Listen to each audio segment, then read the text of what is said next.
Bonjour à tous, nous vous remercions tout d'abord pour l'intérêt porté à cette vidéoconférence. Pendant les 30 prochaines minutes, nous allons parler sur le traitement de l'infertilité par don d'ovocytes. Monsieur Philippe Roussel, vice-président de l'association Les Cigognes de l'Espoir, abordera le contexte légal en France et l'importance de se faire aider par une association.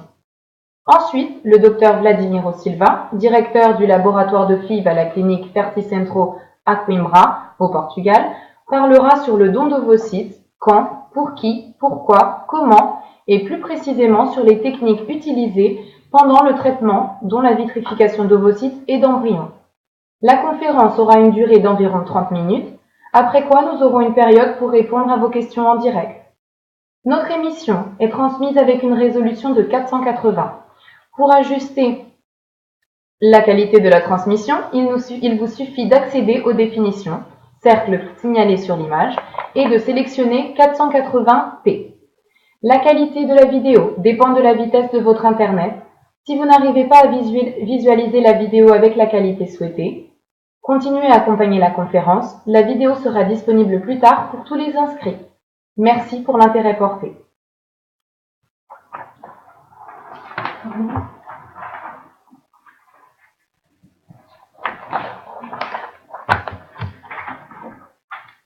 Eh bien, bonjour à tous et merci à la clinique Ferticentro pour l'invitation à cette première conférence virtuelle. Nous croyons beaucoup à ce mode de communication dans le futur qui va nous permettre d'informer et d'aider toujours plus de personnes et principalement celles qui ne peuvent pas venir à nos réunions. Le don d'ovocytes est le traitement de PMA qui donne les taux de succès les plus élevés. Entre 25 et 30% en France, mais jusqu'à 75% à l'étranger. Le cadre légal du don d'ovocytes en France. Il y a deux points différents, les conditions légales et la réalité des faits. Le don est régi par les lois de bioéthique de 1994 qui ont été révisées en 2011. Quelles sont tout d'abord les conditions pour le couple bénéficiaire du don? Alors, le couple doit être un couple hétérosexuel en âge de procréer. Il doit être marié ou vivre en couple. Depuis quelque temps, la condition de vie commune pendant 2 ans a été supprimée. Il faut avoir une infertilité avérée, diagnostiquée par un centre de PMA et une cause d'infertilité qui justifie un don, c'est-à-dire par exemple l'insuffisance ovarienne, une ménopause précoce, une maladie génétique, etc. Le don nécessite un consentement écrit en France devant un juge ou un notaire. Le don est pris en charge à 100% par la sécurité sociale si vous avez moins de 43 ans et si vous avez fait moins de 4 filles. Les conditions maintenant pour la donneuse. On parle toujours des conditions en France. Elle doit avoir plus de 18 ans et moins de 37 ans. Elle doit être en bonne santé. Le don doit être volontaire et consenti. La donneuse doit signer un consentement ainsi que son mari ou son concubin si elle en a un. Le don doit être gratuit. Le don est aussi totalement anonyme. Alors, les conditions relatives aux établissements qui pratiquent le don. Le don ne peut être pratiqué que dans des centres autorisés et agréés.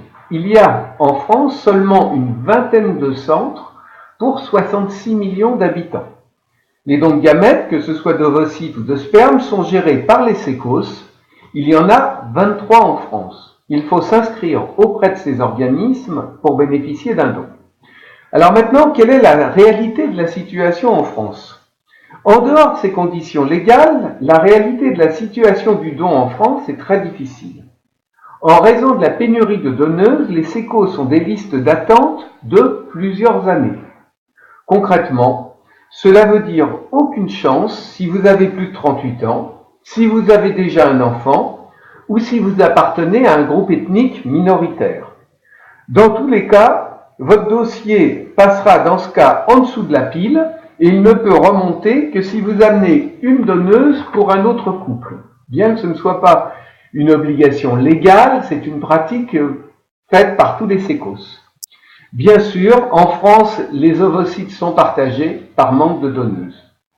Le taux de succès est moindre qu'à l'étranger, car souvent les centres ne disposent pas toujours d'un équipement à la pointe de la technologie.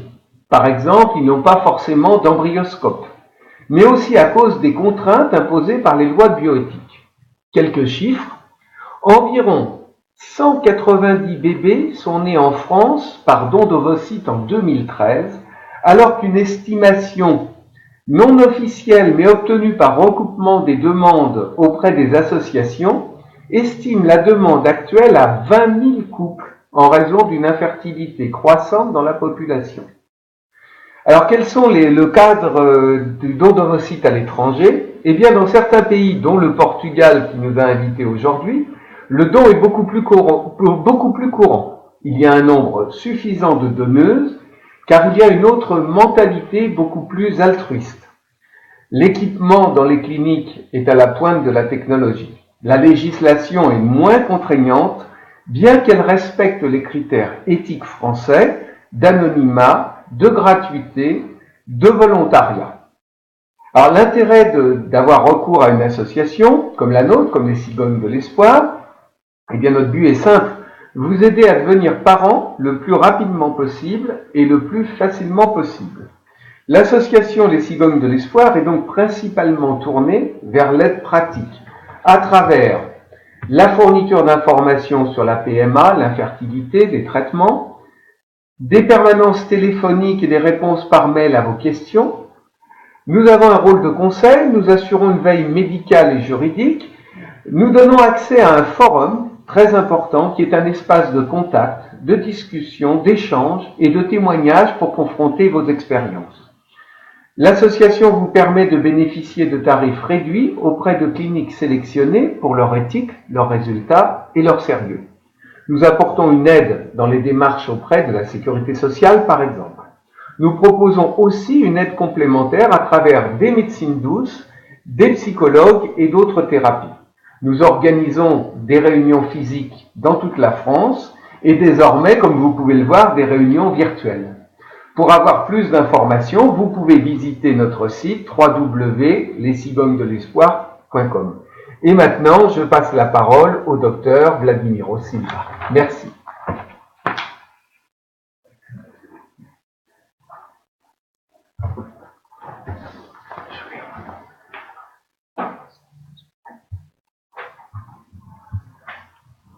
Bonjour, soyez les bienvenus à notre première conférence en direct. Nous sommes ici pour parler du traitement de l'infertilité par don d'ovocytes et on va parler, dans cette première conférence, on va parler surtout des sujets plus techniques de ce type de traitement.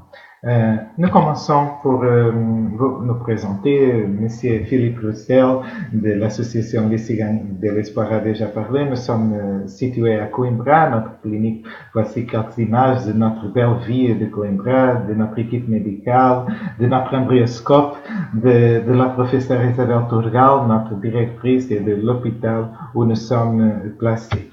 On va parler donc sur les indications cliniques pour le don d'ovocytes.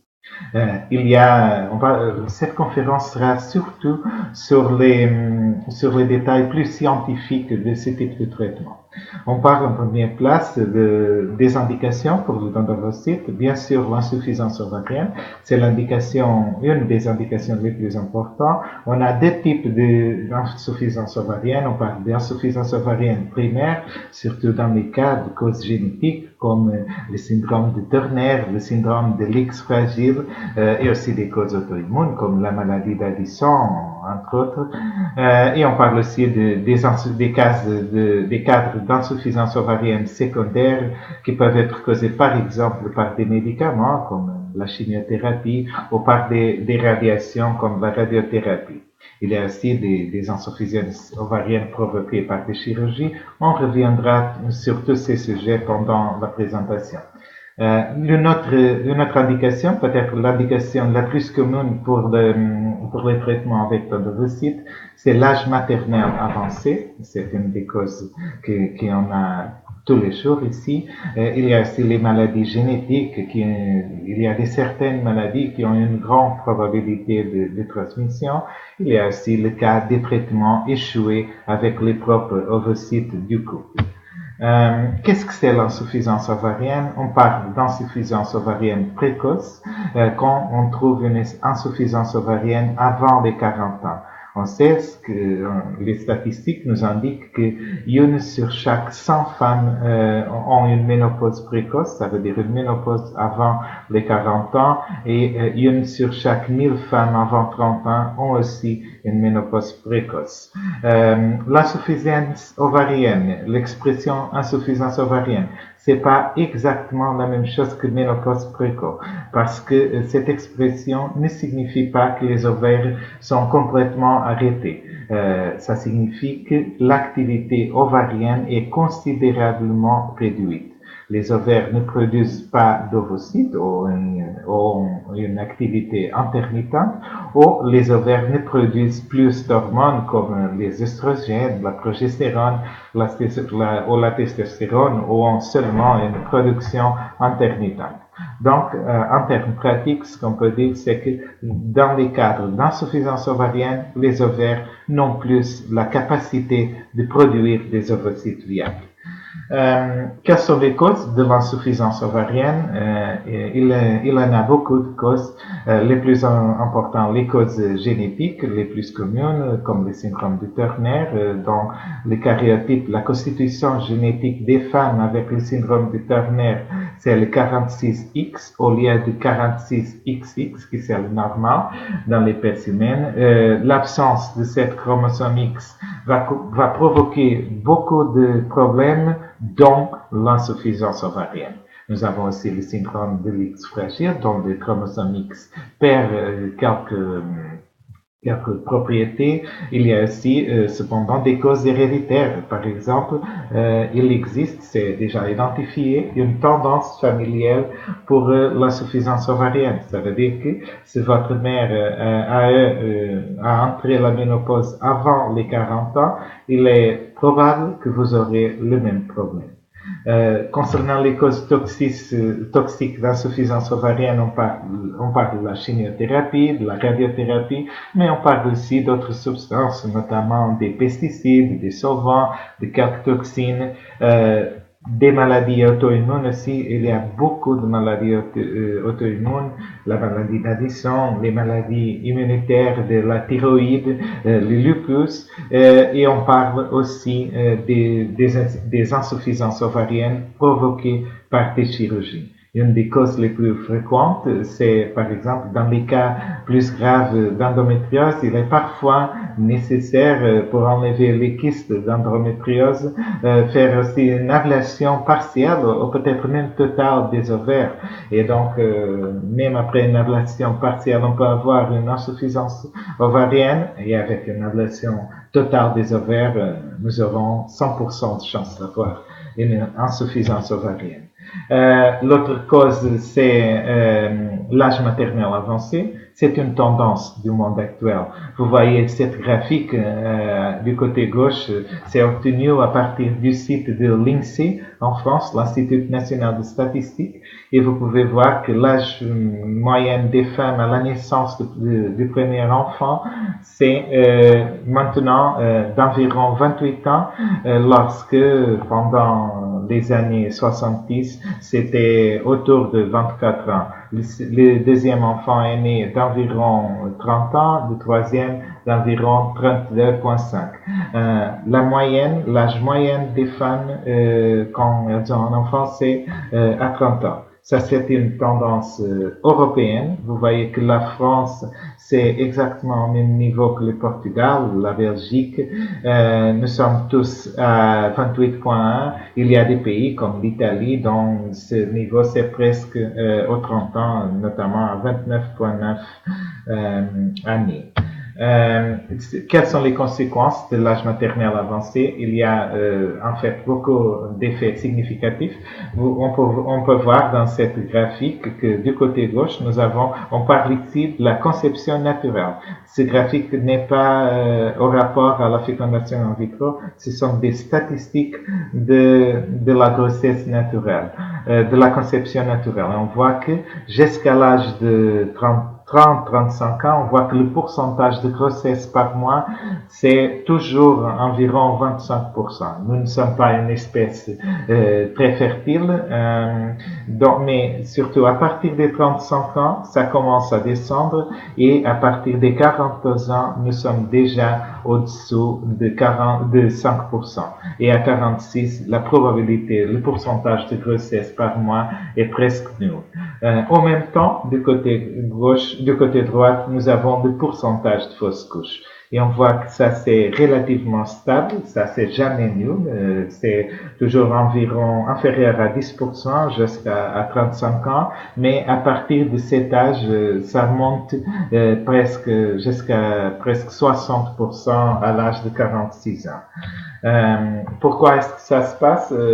À cause des hormones, naturellement. Ici, nous avons une petite image pour faire une brève explication. L'hypophyse, c'est une partie du cerveau qui produit des hormones gonadotrophines, les FSH et les LH, qui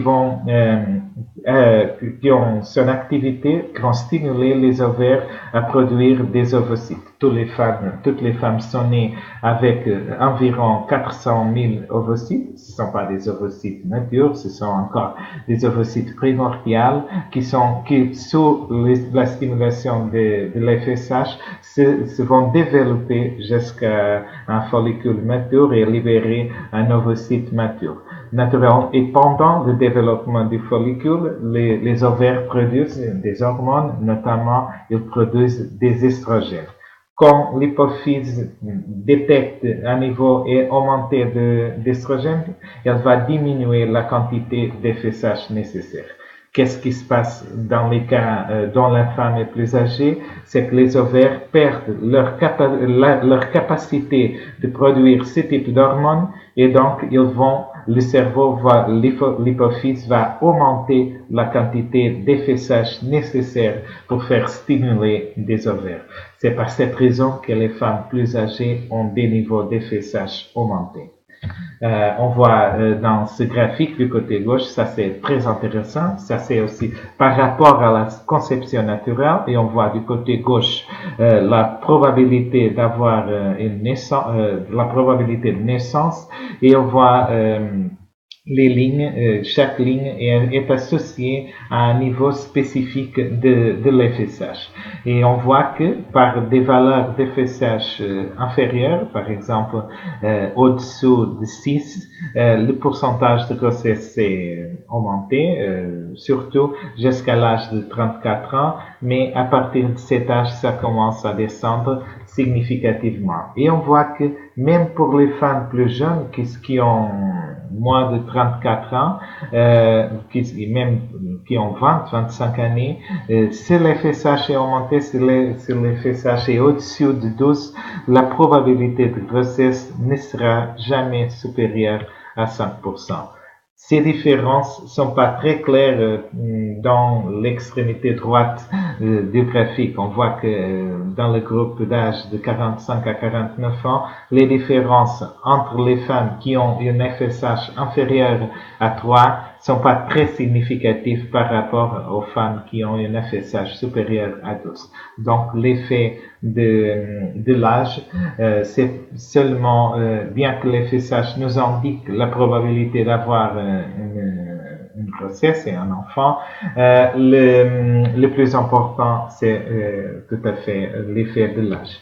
Du côté droit, on voit quel est l'effet de l'FSH sur la probabilité de succès de la fécondation in vitro. Ces graphiques, c'est par rapport à au pourcentage d'accouchement et on voit que à partir d'une valeur d'FSH supérieure à 15, la probabilité d'avoir un accouchement, c'est presque nul. Cependant, pour les valeurs normales, ça veut dire jusqu'à 8, la probabilité d'avoir un accouchement à travers du traitement de fécondation in vitro, c'est très significatif, c'est toujours environ 50%.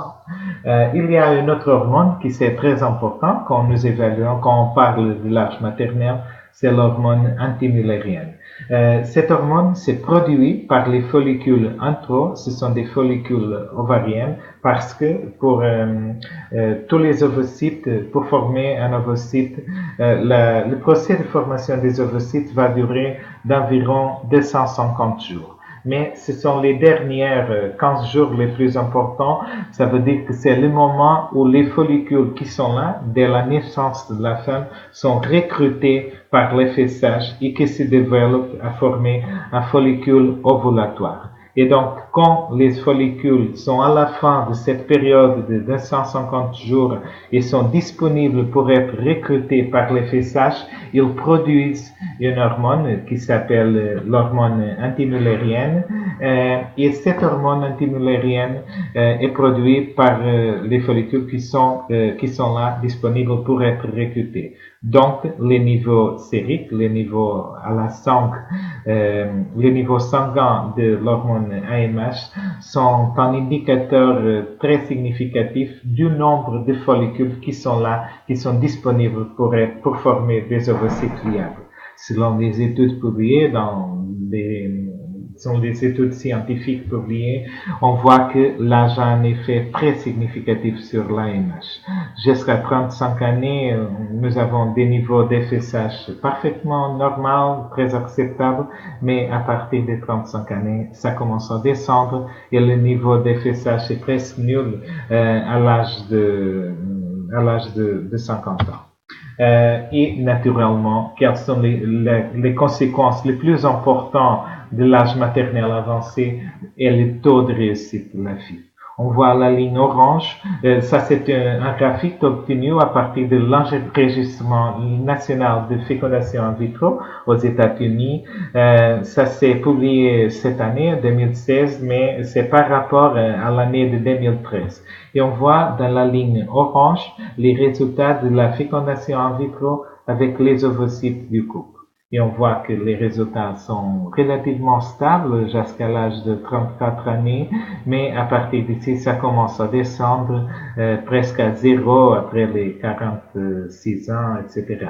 Par contre, dans la ligne bleue, on voit les résultats des traitements avec d'ovocytes.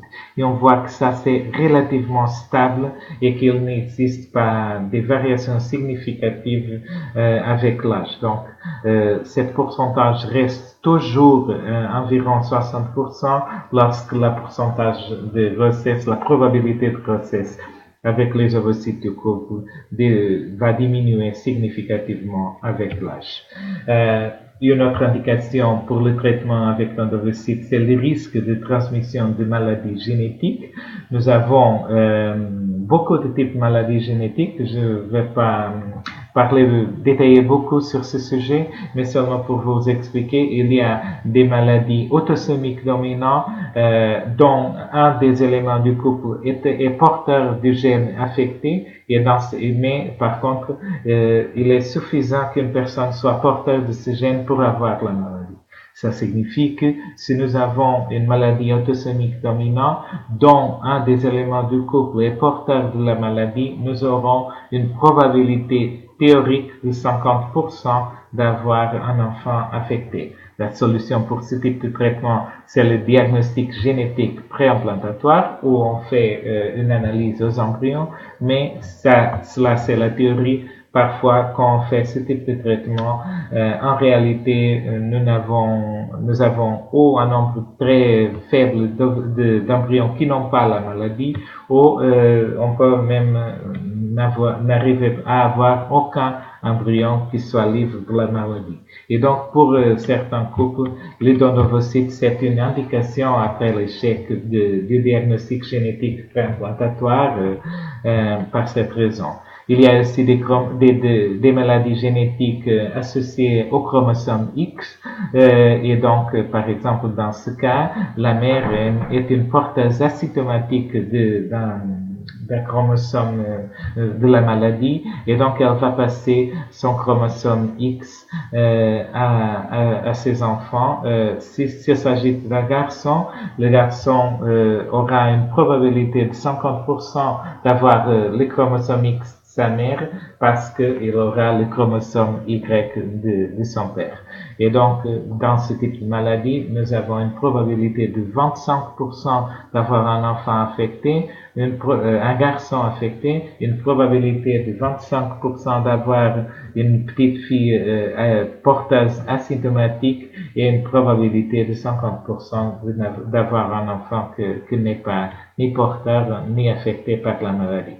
Donc ça c'est une indication que souvent une chose c'est la réalité, l'autre chose une chose c'est la théorie, l'autre chose c'est la réalité. Il y a des couples qui après essayer avec le diagnostic génétique préimplantatoire préfèrent pour éviter complètement ce type de risque de recourir aux dons d'ovocytes. Une autre indication très claire et très commune pour le traitement avec dons d'ovocytes, c'est après l'échec avec les propres ovocytes du couple. La grande question, c'est combien de tentatives est-ce qu'un couple devra faire avant de penser aux dons d'ovocytes. En France, la sécurité sociale, comme vous le sachez, paye jusqu'à 4 tentatives avant l'âge de 43 années. Donc ça c'est une référence. Au Royaume-Uni, le NICE, c'est l'acronyme pour National Institute for Health and Care Excellence, a recommandé, c'est un institut très respecté internationalement. Ils ont étudié les problèmes, les probabilités de réussite et ont conseillé à essayer au moins 3 fois de vivre avec les propres ovocytes avant de penser aux dons d'ovocytes. Naturellement qu'il y a des cas dont les choses sont différentes. C'est une recommandation générique par une population si grande que la population du Royaume-Uni. Comment est-ce qu'un traitement avec dons d'ovocytes s'organise? Nous avons beaucoup de types de protocoles. Le plus important ici, c'est adapter le protocole à chaque couple et à la logistique de chaque couple. La probabilité de réussite avec les différents protocoles, c'est génériquement pareil. Donc, par exemple, nous avons le protocole long, le protocole court dans les cycles substitués. C'est presque la même chose. Ce qui détermine quel est le protocole qu'on va choisir, c'est la logistique, la disponibilité du couple, la vie personnelle, la vie professionnelle et aussi les dates de règles, etc. On peut aussi faire le traitement en cycle naturel, ça c'est pas difficile parce que parfois il y a des femmes dont la réponse après un cycle artificiel c'est pas l'idéal et ainsi nous essayons avec un cycle naturel. Il y a aussi des femmes qui par des raisons cliniques ne peuvent pas faire des cycles substitués qui sont des cycles plus faciles d'organiser. Sur le point de vue logistique, je vais pas détailler beaucoup, mais normalement, d'habitude, 7 à 10 jours sur place sont suffisants pour organiser un traitement avec dons d'ovocytes. Et cependant, il faut assurer que l'endomètre est au moins 8 mm pour permettre le transfert embryonnaire. Donc, ça dépend aussi de la réponse de l'organisme de la femme et c'est pas toujours facile d'obtenir un endomètre capable. Cependant, on parle d'une moitié de 7 à 10 jours. Concernant les donneuses, ici au Portugal, l'âge limite c'est de 35 ans, par des raisons que nous avons parlé, que nous avons vues. C'est associé à la probabilité d'avoir une réponse ovarienne normale. La loi détermine que les donneuses soient toujours anonymes. Nous cherchons toujours les donneuses avec des caractéristiques physiques pareilles à celles de la receveuse. C'est très important pour l'acceptance du procès. Le couple est toujours informé sur les caractéristiques physiques de la donneuse. Bien que les donneuses soient anonymes, on peut divulguer l'information concernant le groupe sanguin, l'âge, la couleur de peau, la couleur des yeux, la couleur et type de cheveux, l'origine ethnique et on peut donner ce type d'information avant de commencer le traitement. Cependant, on ne peut pas donner des photos des donneuses parce que pour protéger l'anonymat du don d'ovocytes. toutes les donneuses sont testées pour des maladies génétiques plus communes et aussi pour des maladies infectieuses. Là, c'est une obligation légale. Il y a d'autres types de tests qui peuvent être faits dans ce type de traitement, notamment les tests de compatibilité génétique. Par exemple, nous avons ici un test où nous cherchons les 600 mutations les plus communes dans l'espèce humaine. Toutes nous sommes porteurs asymptomatiques de 2, 3, 4 mutations très rares. Si par hasard notre mari, notre femme est aussi porteur de la même mutation, nous aurons un certain risque, normalement 25%, d'avoir un enfant affecté pour ce type de maladie. Avec ce test, on peut tester la donneuse pour un nombre très significatif de mutations et on peut chercher dans le mari du couple receveur s'ils sont aussi porteurs du même type de problème.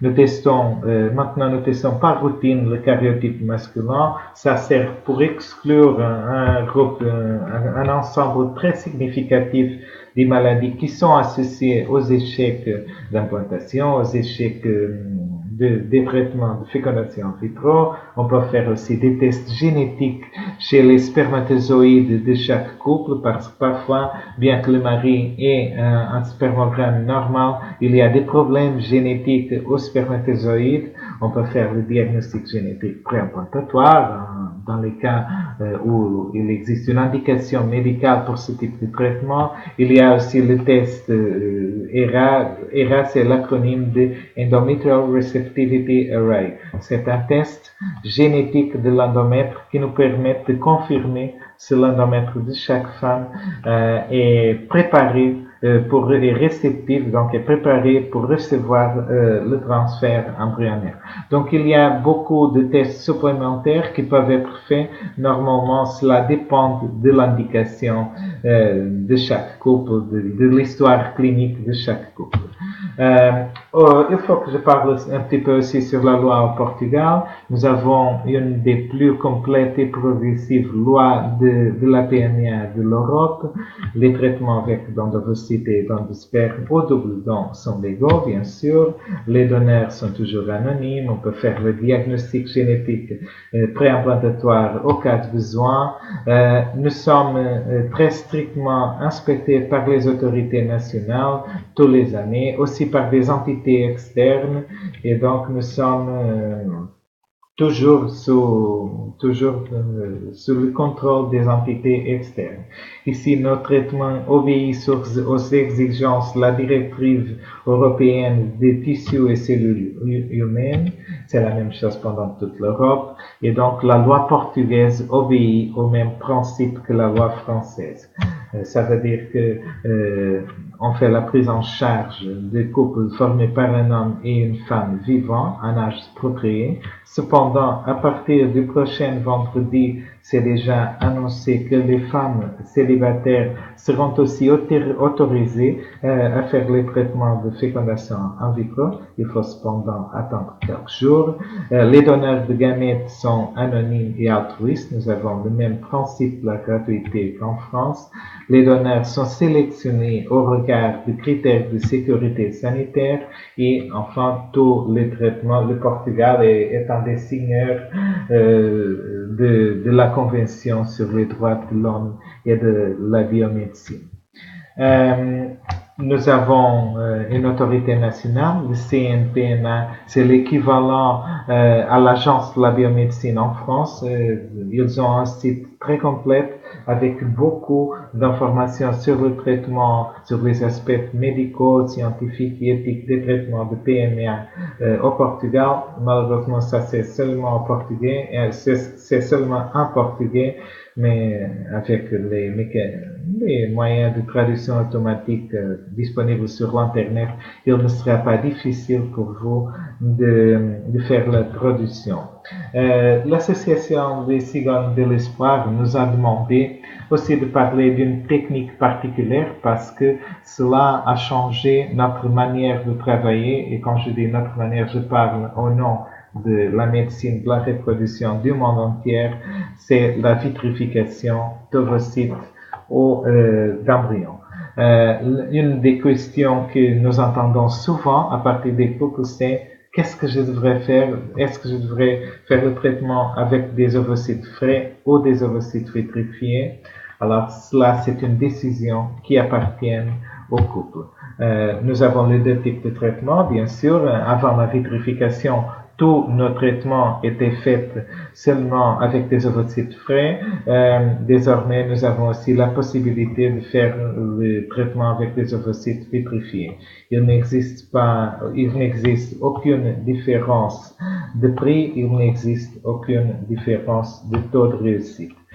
Vous voyez, en fait, selon cette document du comité de pratique clinique de la Société américaine de reproduction assistée, l'une des plus importantes dans ce domaine de la médecine, il est nettement écrit que le taux de succès avec l'utilisation d'embryons et d'ovocytes vitrifiés est le même qu'avec des ovocytes et des embryons frais pour des femmes, pour des jeunes femmes, et c'est le cas des donneuses d'ovocytes. Nous avons ici les résultats d'un essai clinique contrôlé. C'était un essai clinique en large scale fait qui a beaucoup d'impact dans les moyens scientifiques internationaux où ils ont trouvé que la probabilité de grossesse par transfert d'embryon avec des ovocytes vitrifiés était à 49,1% lorsque la même probabilité avec des ovocytes frais était à 48,3%. Cette petite différence n'a pas un significat statistique, mais ça sert pour nous assurer que la probabilité, que c'est la même chose en termes pratiques. Nous utilisons ici les méthodes de vitrification, les meilleures méthodes de vitrification au niveau international. Par exemple, on voit maintenant ce type de technique a révolutionné notre manière de travailler. C'est par cette raison que le créateur de ces deux méthodes, la méthode Kitasato, la méthode Cryotech, c'est le professeur japonais, le professeur Kobayama, a gagné le prix d'embryologiste. Embryologiste, c'est le biologiste qui s'occupe de la reproduction. C'était considéré par le Collège américain d'embryologie comme l'embryologiste de l'année 2015 parce que les méthodes qu'il a développées ont tellement changé la médecine de la reproduction dans tout le monde c'est par cette raison qu'il a obtenu ce prix. Regardez aussi cette graphique, cela s'est obtenu à partir de l'enregistrement national des États-Unis aussi, et vous voyez que même à l'année 2013, le nombre de traitements avec vitrification d'ovocytes était déjà supérieur au traitement avec des ovocytes frais. On parle d'ovocytes, bien sûr. 10 270 cycles contre 9 718 cycles. Et dans les dernières années, cela a monté significativement aussi. Une des questions les plus importantes quand on parle de ce type de traitement est quels sont les résultats, quels sont les taux de réussite avec ce type de traitement. Nous avons vu les résultats de l'enregistrement national nord-américain avec l'ovocyte, les résultats étaient toujours environ 60%.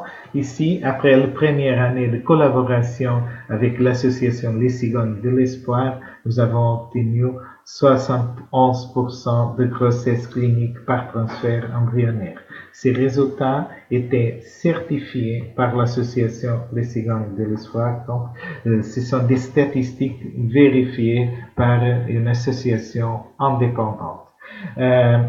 Je peux dire que cela, c'est en ligne avec les résultats américains. Ce type de différences seront sûrement pas significatives. C'est la nature qui détermine la probabilité de grossesse après un traitement par d'ovocytes, parce qu'il y en a aussi des autres types de facteurs, notamment les facteurs masculins, les conditions utérines d'implantation, les facteurs hématologiques, les facteurs immunologiques, etc. Et donc, merci à tous. C'était un plaisir d'être ici. Et désormais, on va organiser quelques conférences plus. Et maintenant, on va répondre à vos questions en direct. Il y a la possibilité de poser des questions en public dans la section de commentaires au-dessous de cette fenêtre de transmission. Il y a aussi la possibilité de poser des questions privées à travers du chat qui est disponible du côté droit de votre écran. Merci à tous et à bientôt.